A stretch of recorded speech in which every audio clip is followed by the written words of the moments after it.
प्यारे बच्चों, आज का दिन रविवार, मस्ती भरा दिन, और हम डिजिलैब ग्रुप के सौजन्य से आपके लिए लेकर आए हैं एक छोटी सी कहानी जिसका नाम है कुल्फ़ी। और कुल्फ़ी से हम परिचित हैं, हम जानते हैं कि यह कौन से मौसम में इसे खाया जाता है, इसका आनंद लिया जाता है। तो चलिए हम शुरू करते हैं आज की कहानी कुल्फ़ी। तो कुल्फ़ी कहानी के मुख्य पात्र हैं दीपक, उसके पापा, उसकी बहन सपना और उसकी पालतू बिल्ली गिन्नी। एक दिन की बात है,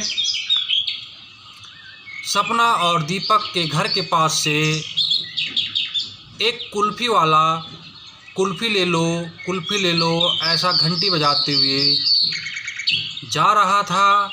सपना और दीपक दोनों की कुल्फ़ी खाने की इच्छा हुई। दोनों ने अपने पापा को बोला कि पापा हमें कुल्फ़ी खाना है, पापा हमें कुल्फ़ी खाना है। पापा ने आखिरकार सपना और दीपक की बात मान ली और दोनों को कुल्फ़ी खिलाने के लिए कुल्फ़ी वाले के पास गए और उन्होंने कुल्फ़ी खरीदी। जैसे ही कुल्फ़ी लेकर दोनों अपने घर की ओर आए तो उन्हें देखकर बिल्ली झपट पड़ी।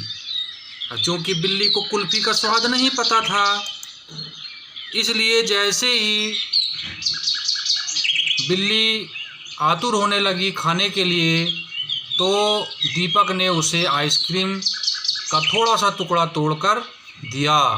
जैसे ही बिल्ली ने उसे खाई, लपकी, तो उसे इतना ठंडा लगा कि उसने कुल्फ़ी नहीं खाई और मुंह में जो भरी थी उसे पूरा उगल दी। उसके बाद दीपक को वह बिल्ली अपनी पूंछ से मारने लगी।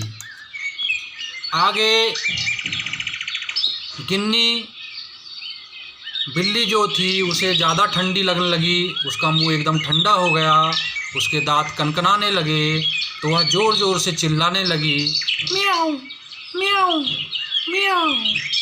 और गिन्नी को यह देखकर दीपक और सपना ज़ोर ज़ोर से हंसने लगे और मज़े से कुल्फ़ी का आनंद लेने लगे। थोड़ी देर बाद गिन्नी ने जो कुल्फ़ी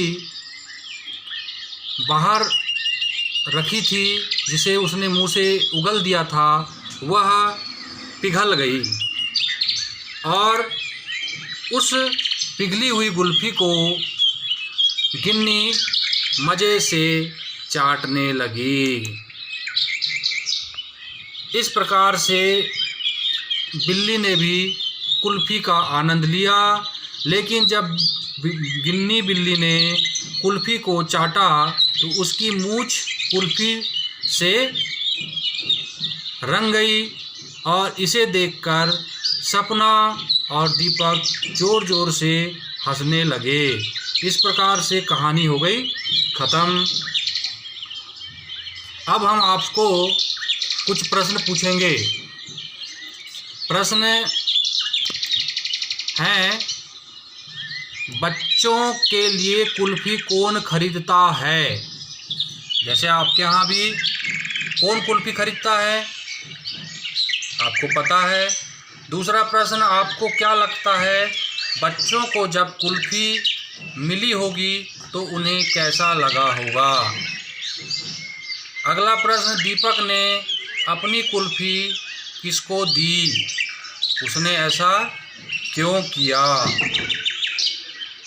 ये प्रश्न हम कल यानी मोहल्ला क्लास में आपसे पूछेंगे। तब तक के लिए धन्यवाद।